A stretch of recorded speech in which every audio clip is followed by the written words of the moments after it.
Welcome the our channel. Today we how to register with RingCentral sales integrations, detailed guide step by step clearly. To register with RingCentral sales integrations, start by navigating to the RingCentral website. Once there, locate the sign up button on the home page. Click on the sign up button to proceed. Fill out the required fields in the registration form. Provide a valid email address that you have access to. Create a strong password following the guidelines provided. Confirm your password by entering it again. Next, read and agree to the terms of service and privacy policy.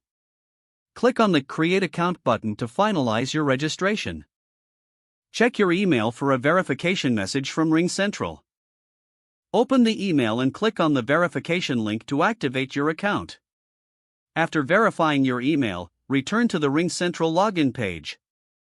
Enter your registered email and password to log in.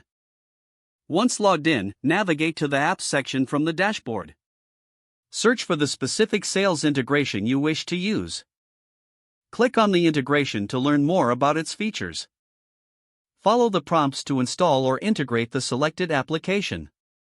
You may need to provide additional permissions for the integration to function properly.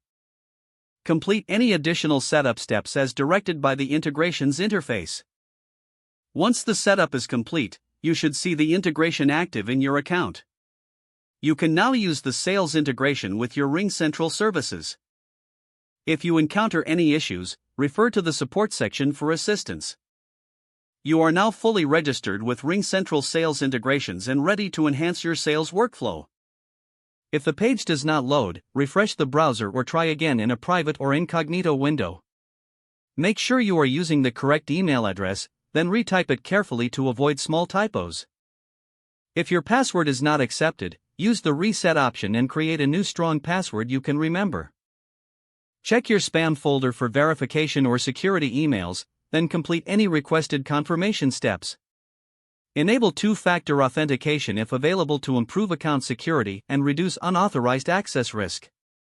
Don't forget to like this video and subscribe to our channel for more step-by-step tech guides.